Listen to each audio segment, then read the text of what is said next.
Bienvenue à l'histoire obsédante du détroit de l'Iron Bottom.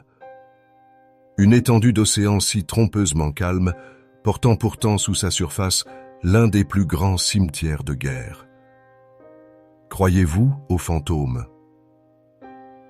Pas ceux qui font claquer des chaînes dans des pièces sombres, mais ceux nés de la mémoire, du feu et de l'acier, des hommes qui sont morts en hurlant dans la nuit.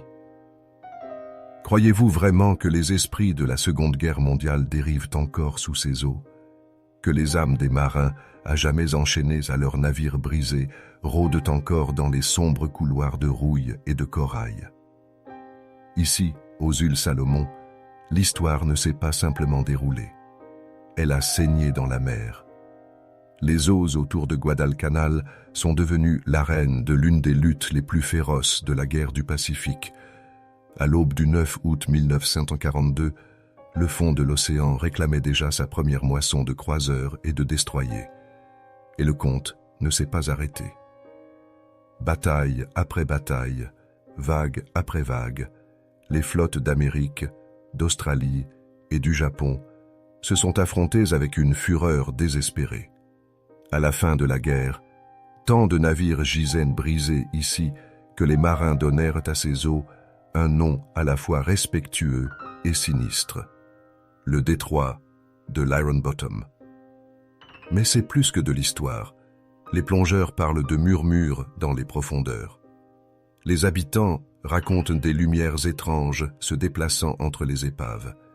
Et parfois, quand le courant est calme, la mer semble plus lourde, comme si la mémoire elle-même pesait sur elle. Alors la question persiste. Ne sont-ce que des histoires racontées pour donner du poids à la tragédie? Ou le détroit de l'Iron Bottom est-il un cimetière non seulement d'acier, mais d'âmes agitées? La guerre du Pacifique fut une vaste lutte océanique, pourtant peu d'endroits portèrent l'intensité et l'effusion de sang incessante des îles Salomon. En 1942, le cours de la guerre tenait en équilibre sur le fil du rasoir. Le Japon avait balayé l'Asie et le Pacifique dans un orage éclair de conquête, des Philippines à la Malaisie, de Hong Kong aux Indes orientales néerlandaises. Leur machine de guerre semblait imparable. Le soleil levant regardait maintenant vers le sud, vers l'Australie et vers l'est, vers les routes maritimes qui reliaient l'Amérique à ses alliés. Pour les alliés, le danger n'était pas abstrait. Si le Japon consolidait son contrôle du Pacifique Sud, l'Australie pourrait être isolée, les routes de ravitaillement coupées et l'équilibre stratégique entier de la guerre altéré. La clé résidait dans une étroite bande de terre couverte de jungle, apparemment insignifiante. Guadalcanal. Les Japonais avaient commencé à y construire un aérodrome à la mi-1942, une piste qui pouvait dominer les mers environnantes. Aux yeux des Américains, cet aérodrome était plus que du béton. C'était un poignard pointé vers le cœur du Pacifique. Les ordres du président Roosevelt étaient clairs, il ne devait pas être achevé. La marine des États-Unis, encore sous le choc de Pearl Harbor 8 mois auparavant seulement, se préparait à sa première offensive majeure de la guerre. L'opération Watchtower était née. Le 7 août 1942, des marines américains prirent d'assaut Guadalcanal, Tulagi et les îles voisines. Les débarquements prirent les Japonais par surprise. En s'emparant de l'aérodrome à moitié achevé, bientôt baptisé Henderson Field, les Américains plantèrent leur drapeau dans le Pacifique Sud. Mais ce faisant, ils allumèrent un feu qui ne s'éteindrait pas avant des mois. La marine japonaise, rapide et disciplinée, répondit avec fureur. Cette nuit-là même, alors que les transports américains déchargeaient des fournitures, le vice-amiral Gunichi Mikawa mena une force d'attaque de croiseurs et de destroyers à travers les eaux étroites. Ces navires glissaient silencieusement devant les patrouilles alliées, leurs silhouettes fantomatiques au clair de lune. La scène était prête pour la bataille de l'île de Savo, un carnage qui baptiserait le détroit de l'Iron Bottom. Lorsque les croiseurs de Mikawa ouvrirent le feu, l'effet fut catastrophique.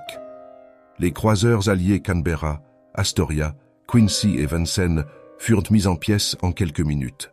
Les obus pleuvaient comme le tonnerre. Les torpilles lacéraient l'obscurité.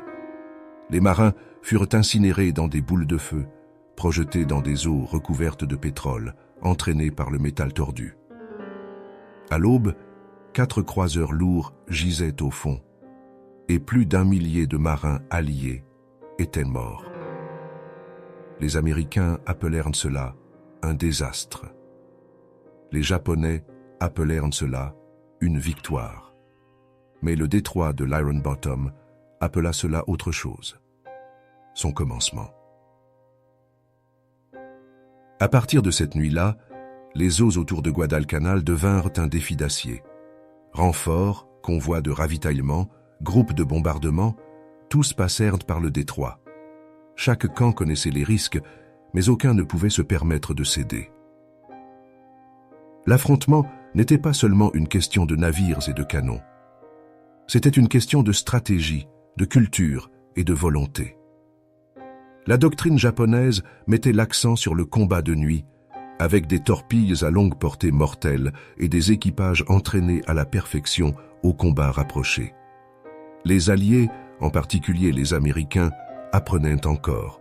Le radar était nouveau, la coordination non testée, les commandants inexpérimentés.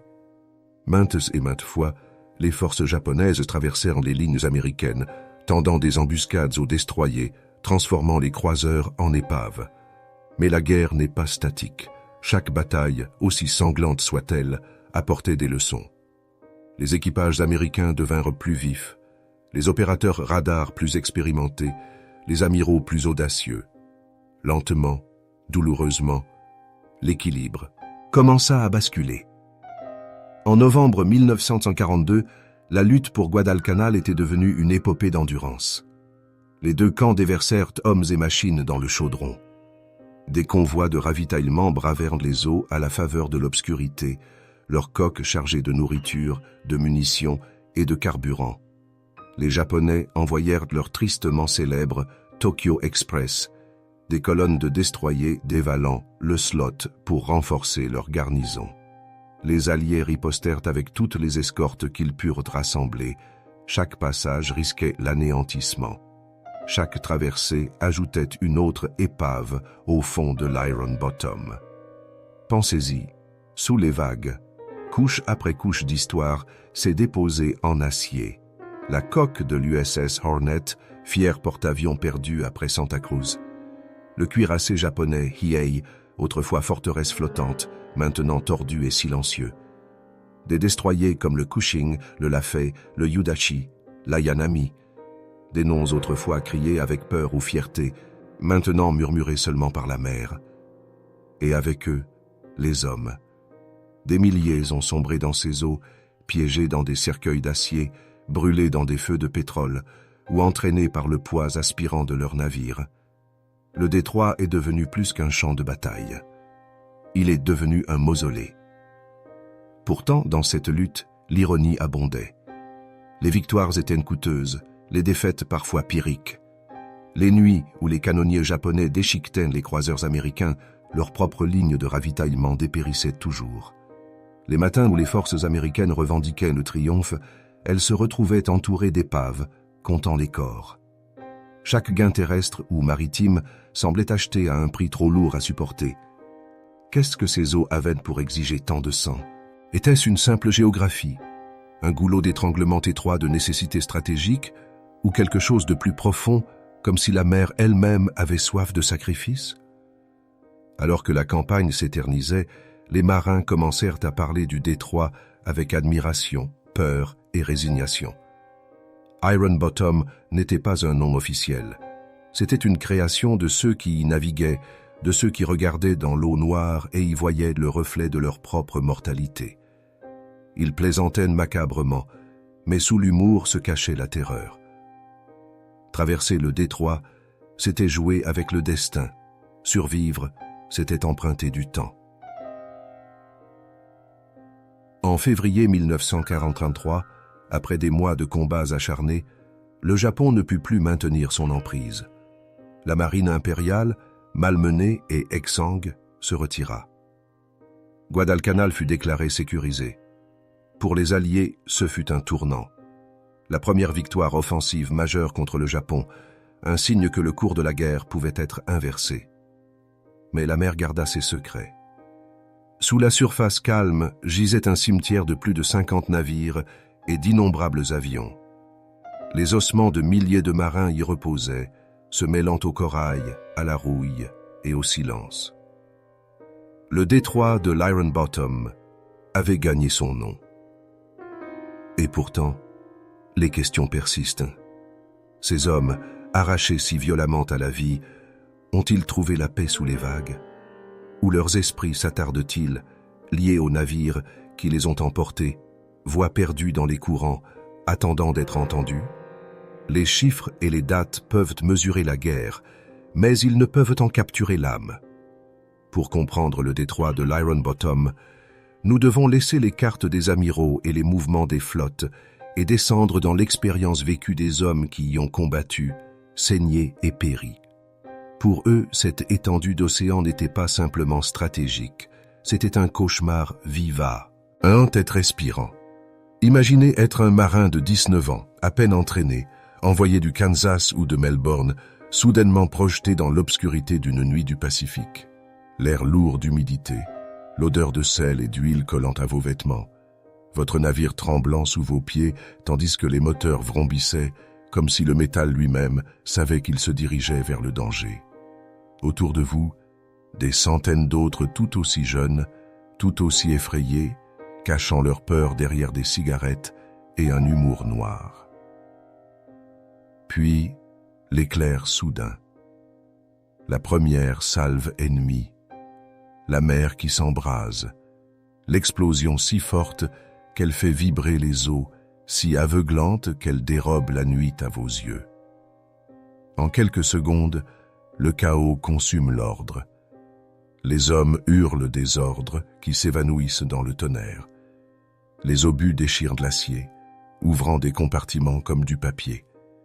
Une seule torpille peut transformer une pièce pleine d'amis en silence. Les survivants parleraient plus tard du son. Le hurlement du métal qui se tord, le bruit sourd des explosions étouffées par l'eau, les cris des blessés résonnant dans les coursives. Le feu dévalerait les couloirs, enflammant peinture, vêtements, chair. Des nappes de pétrole brûlaient à la surface, piégeant les hommes dans des mers de flammes. Sauter par-dessus bord, c'était risquer les requins, la noyade, ou d'être écrasé par l'épave qui sombrait. Pour les marins japonais, l'expérience n'était pas moins éprouvante. Leur doctrine glorifiait le sacrifice, pourtant à la fin, la chair et le sang ne pouvaient résister à l'acier et au feu. Les survivants se souvenaient du terrible choix d'abandonner des camarades piégés sous les ponts ou d'obéir aux ordres de couler avec le navire. Certains s'accrochèrent à des épaves pendant des heures, voire des jours, regardant la mer réclamer leurs navires et leurs frères. Le Tokyo Express avait beau rouler avec une précision mécanique. Ses équipages étaient humains, effrayés, épuisés, poussés à bout. Un survivant de l'USS Quincy se souvenait d'avoir trébuché hors de son poste après qu'un obus eût traversé la passerelle. La fumée emplissait l'air, si épaisse qu'il ne pouvait respirer. Il se retrouva sur le pont, fixant des canaux de sauvetage en feu, des hommes sautant dans l'eau noire. Il entendit quelqu'un crier « Sauve-toi !» Mais ses jambes ne bougeaient pas. Il était figé, fixant le feu, jusqu'à ce qu'une explosion le projette par-dessus bord.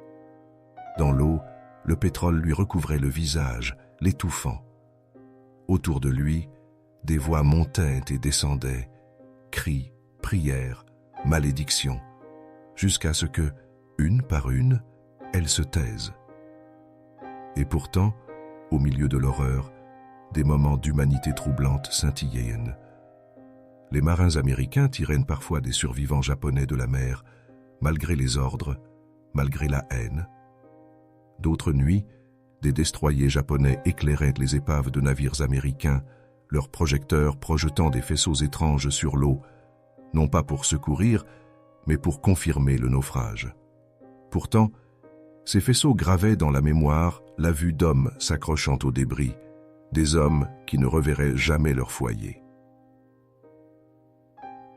L'ironie du détroit de l'Iron Bottom résidait dans son intimité.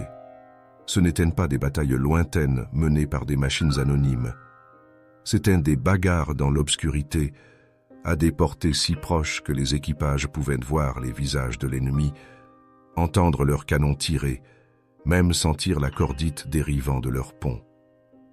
Les marins parlèrent plus tard de moments surréalistes où les projecteurs croisaient le regard de l'ennemi, un bref instant de reconnaissance avant la destruction. Et qu'en est-il des hommes qui ont survécu? Pour eux, le détroit n'a jamais vraiment relâché son emprise. Certains portaient des cicatrices sur leur corps, des éclats d'obus logés à jamais dans le muscle et l'os. D'autres portaient des blessures invisibles, cauchemars de feu et de noyades, de voix d'amis résonnant dans l'obscurité. Les vétérans en parlaient rarement. Quand ils le faisaient, leur voix portait une étrange révérence, comme si le détroit lui-même exigeait solennité. Un marine ayant servi à Guadalcanal confessa plus tard « Ce n'était pas seulement la jungle qui nous hantait, c'était les nuits où la mer s'illuminait de feu. Nous restions éveillés sur l'île, entendant le tonnerre du détroit, regardant l'horizon luire en rouge. Nous savions que des hommes mouraient là-bas. On pouvait le sentir. L'océan, autrefois symbole de liberté et d'aventure, devint une prison. Naviguer à travers le détroit de l'Iron Bottom, c'était naviguer à travers la mémoire, à travers les fantômes. Les marins parlaient du silence après les batailles, quand la mer se calmait, presque moqueuse. Ils se tenaient au bastingage, regardant l'eau noire, se demandant ce qui se trouvait en dessous. Certains prétendaient voir des ombres se déplaçant juste sous la surface, comme si des navires et des hommes se battaient encore dans une répétition éternelle. Aujourd'hui encore, les plongeurs décrivent des sensations étranges. Un frisson soudain dans de l'eau chaude, le sentiment d'être observé alors qu'ils nagent à travers les coques silencieuses. Dans les salles des machines des croiseurs naufragés, les cadrans reposent toujours à zéro, les tuyaux sont corrodés, les portes bloquées ouvertes. Des artefacts personnels subsistent, casques, chaussures, gamelles à moitié fondues. Chaque objet, un rappel que ce n'étaient pas de simples navires, mais des mondes d'hommes, figés au moment de la mort. Est-il étonnant, alors, que les habitants chuchotent à propos des prix de s'agiter? Les pêcheurs évitent certaines zones, affirmant que leurs filets s'en mêlent avec des mains invisibles. La nuit, certains disent entendre des échos, du métal gémissant, des voix appelant faiblement à travers l'eau. Les sceptiques rejettent cela comme de l'imagination, comme des courants et des vents. Mais il faut se demander, un endroit tant imprégné de sang peut-il jamais être vraiment silencieux? Les marins du détroit de l'Iron Bottom vécurent et moururent dans un creuset d'extrêmes, devoir et terreur, courage et désespoir, violence et miséricorde éphémère. Ils n'étaient pas des statistiques sans visage. C'étaient des garçons qui écrivaient des lettres à la maison, des hommes qui rêvaient de survie, des pères et des fils qui ne sont jamais revenus. Leurs derniers instants sont gravés non seulement dans les livres d'histoire, mais dans la texture même de la mer. Se souvenir d'eux, c'est regarder dans l'abîme de la guerre elle-même. Le détroit demeure, un miroir de l'endurance humaine et de la fragilité humaine. Un lieu où l'histoire et la mémoire se brouillent, où la ligne entre les vivants et les morts semble dangereusement mince. Et donc nous devons nous demander, quand nous regardons dans les profondeurs de l'Iron Bottom, ne voyons-nous que des épaves et de la rouille? Ou entrevoyons-nous quelque chose de plus? Un rappel que le coût de la guerre ne se mesure pas en victoire ou en défaite, mais en vis brisée, résonnant à jamais sous les vagues. Fin 1942, la lutte pour Guadalcanal était devenue plus qu'une campagne. C'était un vortex. Les deux camps avaient engagé leur flotte, leurs meilleurs hommes, leur fierté même, dans les eaux du détroit de l'Iron Bottom. Et à mesure que les enjeux montaient, la violence augmentait aussi. Ce qui avait commencé par des embuscades aiguës et des affrontements nocturnes dégénéra en une série de batailles titanesques qui mirent à l'épreuve non seulement les navires et les stratégies, mais aussi l'endurance des nations LM. Le point culminant survint en novembre 1942, au cours d'une série d'engagements dont on se souvient simplement comme la bataille navale de Guadalcanal. Pendant 4 nuits, le détroit fut éclairé par le feu, le tonnerre et les cris des hommes, alors que le sort d'Henderson Field, et peut-être de la guerre du Pacifique elle-même, était en jeu. Le 12 novembre, les forces japonaises se déplacèrent vers le sud dans le but de détruire l'aérodrome et de débarquer des renforts. Leur flotte comprenait des cuirassés, d'imposantes montagnes d'acier conçues pour anéantir tout ce qui se trouvait sur leur passage. L'amiral Isoroku Yamamoto, architecte de Pearl Harbor, avait l'intention que ce soit le coup décisif. Les Américains, épuisés mais déterminés, se tenaient prêts. L'amiral Daniel Callaghan, commandant une force mixte de croiseurs et de destroyers, intercepta les Japonais dans les eaux noires du détroit. Ce qui s'ensuivit ne fut pas une bataille rangée, mais une collision, une bagarre au couteau dans l'obscurité. Le radar donna aux Américains un avertissement précoce, mais la confusion régnait. Les ordres s'en mêlèrent. Les navires entrèrent en collision. Les formations se dissolvèrent. À bout portant, les navires japonais et américains ouvrirent le feu. Le cuirassé Hiei fit tonner ses canons massifs à bout portant, ses salves secouant la mer elle-même. Les destroyers Lafay et Cushing chargèrent droit dans l'enfer, se sacrifiant dans des tentatives désespérées de protéger des navires plus grands. Des hommes criaient par-dessus le rugissement, leurs voix se brisant tandis que les ponts éclataient, les mâts tombaient et les flammes dévoraient l'acier. Un marin se souvint que la nuit semblait être la fin du monde. Le ciel était en feu, la mer bouillonnait et des hommes brûlaient vifs. Nous ne pouvions pas distinguer qui était qui. Nous savions seulement que nous mourions tous. L'affrontement laissa les deux camps ensanglantés. L'amiral Callaghan fut tué, ainsi que l'amiral Norman Scott. Le Hiei, estropié et en feu, fut achevé le lendemain par l'aviation américaine. Des dizaines de navires furent coulés ou brisés. Pourtant, aucun camp ne céda. 2 nuits plus tard, les Japonais envoyèrent une autre force, cette fois-ci incluant le cuirassé Kirishima. Encore une fois, les Américains se levèrent pour les affronter, menés cette fois par l'amiral Willis Lee et les cuirassés Washington et South Dakota.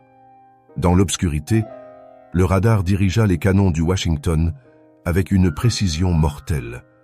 Ces salves trouvèrent le Kirishima, le déchirant en quelques minutes. Le navire japonais roula et coula, emportant des centaines d'hommes avec lui. Le South Dakota, gravement endommagé, s'éloigna en boitant, cicatrisé, mais vivant. Pour les Japonais, ce fut un coup dévastateur. Leur tentative de bombarder Henderson Field avait échoué. Leur puissant cuirassé, autrefois symbole de domination, gisait maintenant sous les vagues, reposant aux côtés des croiseurs et des destroyers dans le cimetière grandissant du détroit de l'Iron Bottom. Pour les Américains, le coup était insupportable mais transformateur. Des dizaines de navires perdus, des milliers d'hommes morts ou blessés. Mais Guadalcanal tenait. Henderson Field arborait toujours les étoiles et les rayures, et dans la portée plus large de la guerre, cela signifiait que le cours avait changé. L'ironie du point culminant fut brutale. Les victoires furent payées en sang, les défaites adoucies par le sacrifice. Les Américains perdirent des leaders mais gagnèrent de l'espoir. Les Japonais infligèrent un carnage mais se vidèrent de leur sang. Chaque succès était assombri par la tragédie, chaque nuit de feu suivie de matins d'épaves dérivant sur la marée. Les marins qui vécurent ces nuits ne les oublièrent jamais. Ils parlaient de voir des navires entiers disparaître en quelques secondes, de torpilles qui fendaient les crocs. Hisseurs en deux, ils parlaient de camarades piégés sous les ponts, frappant l'acier tandis que l'eau s'engouffrait. Il parlait du calme étrange lorsque, après des heures de fureur, la mer redevenait tranquille, parsemée de canaux de sauvetage, de corps et de pétrole en feu. Même les commandants, des hommes endurcis par des années de tradition navale, furent ébranlés. L'amiral Yamamoto admit en privé que la perte de Guadalcanal marquait le début du déclin du Japon. L'amiral Halsey, dont les forces avaient enduré l'épreuve, qualifia la campagne de combat les plus désespérés de l'histoire navale. Et pourtant, sous la surface, les épaves s'accumulaient. Davantage de navires rejoignirent le cimetière, cuirassés, croiseurs, destroyers, transports, leurs carcasses dispersées à travers le détroit comme des ossements dans une fosse commune. Aujourd'hui, les plongeurs les cartographinent comme des archéologues, traçant les derniers instants des batailles décisives. Ici, la coque tordue du Hiei, là, les os brisés du Kirishima. Et tout autour, les débris de navires plus petits, oubliés mais essentiels, leurs équipages ensevelis dans l'obscurité. Que signifie-t-il lorsque tant de morts se concentrent en un seul lieu? Est-ce une coïncidence, le produit de la géographie et de la stratégie? Ou la mer elle-même se souvient-elle, attirant les hommes vers les mêmes eaux, exigeant des sacrifices jusqu'à ce que l'équilibre du destin soit rétabli? Dans la ferveur de novembre 1942, la réponse semblait sans importance. Pour ceux qui combattaient, le détroit n'était pas une question de destin mais de survie. Et pourtant, au cours des décennies suivantes, historiens, plongeurs et habitants ont parlé du détroit comme s'il possédait une volonté, une faim de navire, une soif de vie. Peut-être que le véritable point culminant du détroit de l'Iron Bottom ne fut pas une seule bataille, mais la prise de conscience collective qu'ici, dans ces eaux, le courage humain et la fragilité humaine se tenaient nus devant l'histoire. Que peu importait l'acier ou la stratégie, les hommes étaient mortels et la mer éternelle. Lorsque les canons se turent enfin sur Guadalcanal en février 1943, le monde avait changé. Les Japonais, après des mois d'efforts incessants, retirèrent leurs forces épuisées. Les Américains, ensanglantés et malmenés, s'accrochèrent à l'île. Henderson Field resta aux mains des Alliés, son contrôle désormais sécurisé. Stratégiquement, cela marqua le tournant de la guerre dans le Pacifique. Mais le détroit de l'Iron Bottom ne se mesurait pas à la seule stratégie. Son héritage fut gravé dans la vie des hommes qui y combattirent, dans la mémoire des nations et dans le fond marin lui-même. Plus de 50 navires gisaient brisés sous ses eaux, japonais et américains, destroyers et croiseurs, fiers cuirassés et fragiles transports. À leur côté, des milliers d'hommes restèrent ensevelis. Aucun cimetière ne marque leur tombe, aucune pierre tombale n'enregistre leur nom. Le détroit lui-même devint leur monument. Pour les vétérans, la campagne laissa des cicatrices plus profondes que n'importe quelle blessure. Les survivants parlaient peu. Quand ils le faisaient, leurs mots portaient un poids solennel. Beaucoup décrivaient une révérence malaisée, comme si le détroit n'était pas seulement de l'eau, mais une terre consacrée. Certains revinrent après la guerre, debout sur les ponts de navires de paix, contemplant les profondeurs noires, se demandant si leurs camarades tombés s'attardaient encore en dessous. Pour les habitants des îles Salomon, la guerre laissa un autre type d'héritage. Les épaves firent partie de la vie quotidienne, danger pour la navigation, source de ferraille, et finalement, relique de l'histoire. Pourtant, les habitants, eux aussi, murmuraient des histoires de fantômes. Les pêcheurs racontaient que leurs filets s'accrochaient à des formes invisibles, que des lumières étranges clignotaient sous leurs bateaux, que des voix étaient portées par le vent nocturne. Dans leur folklore, le détroit était vivant, habité par des esprits qui exigeaient le respect. Au fil des décennies, plongeurs et historiens ont transformé le détroit de l'Iron Bottom en un site de mémoire. Des expéditions ont cartographié les épaves, retraçant leurs dernières batailles. Des musées ont exposé des artefacts remontés des profondeurs, casques, couverts, outils de navigation, chacun un fragment de temps figé. Mais le legs le plus puissant est peut-être resté sous les vagues, intouché. Les coques silencieuses, rouillées mais éternelles, portant un témoignage muet du prix de la guerre. Il y a une ironie dans cet héritage. Ce qui a commencé comme des instruments de destruction est devenu des instruments de mémoire. Les navires construits pour tuer reposent maintenant comme des tombes, enseignant aux générations futures le coût du conflit. Le détroit, autrefois redouté, est maintenant un lieu de pèlerinage, où les plongeurs entrent non pour conquérir mais pour témoigner. Et pourtant, la hantise persiste. Nager à travers ces épaves, c'est sentir le poids de l'histoire se presser près, comme si des yeux invisibles suivaient chaque mouvement. Certains plongeurs signalent des frissons dans l'eau chaude ou le sentiment étrange d'être accompagné. Les sceptiques rejettent cela comme de l'imagination. Mais d'autres se demandent, quand tant de vies ont été arrachées violemment au monde, la frontière entre les vivants et les morts peut-elle jamais se refermer complètement? Stratégiquement, Guadalcanal fut le premier grand pas dans le recul de l'Empire japonais. Moralement, ce fut la preuve que le cours de la guerre pouvait être inversé. Spirituellement, c'était quelque chose de plus sombre, un rappel de la fragilité des hommes, de la fin de la mer, de la façon dont la mort s'attarde dans les lieux imprégnés de sacrifices. Le détroit de l'Iron Bottom n'est pas simplement un champ de bataille.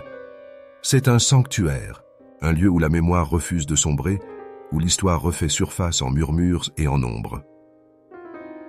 Et donc la question demeure. Le détroit n'est-il hanté que par des épaves et des ossements, ou par quelque chose de plus profond, une mémoire collective, un poids d'âme que la mer elle-même ne peut emporter? Le Pacifique est calme aujourd'hui. Le soleil dore la surface et les vagues clapotent doucement contre les rivages des Salomon. Les pêcheurs jettent leurs filets, les enfants nagent dans les eaux peu profondes et la jungle bourdonne de vie. Au premier coup d'œil, le détroit de l'Iron Bottom n'est que de l'eau, bleue, infinie, indifférente. Mais sous cette sérénité se trouve un autre monde. Un monde de rouille et de silence, d'acier brisé et de souvenirs figés.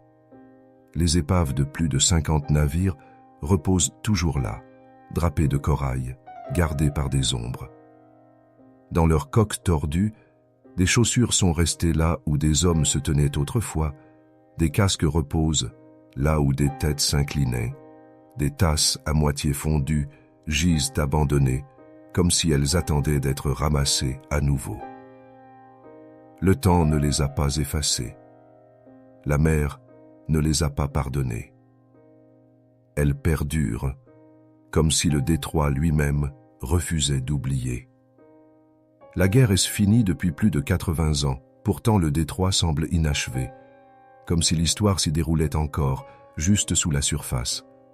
Les plongeurs émergent ébranlés, décrivant non seulement des épaves, mais une présence, un poids dans l'eau, un silence trop profond pour être expliqué.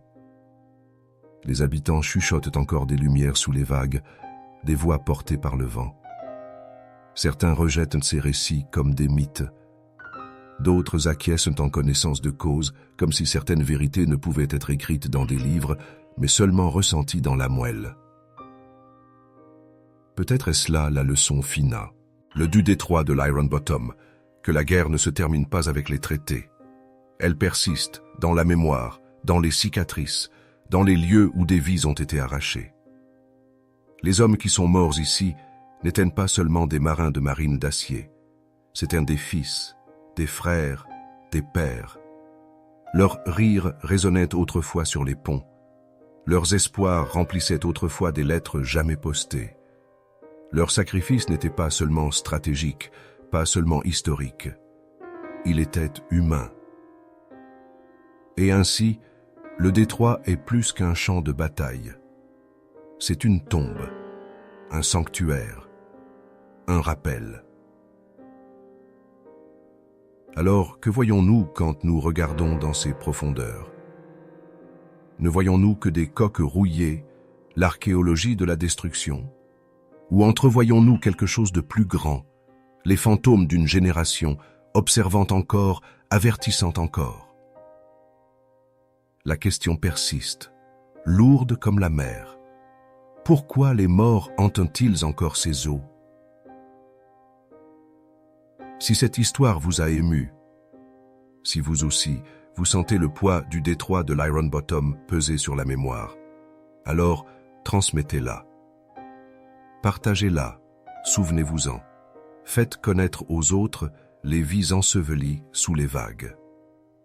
L'histoire ne vit que lorsqu'elle est racontée. Aimez, partagez et abonnez-vous. Non pas seulement pour une histoire, mais pour le souvenir, pour les voix qui ne peuvent plus parler, pour les fantômes du détroit de l'Iron Bottom.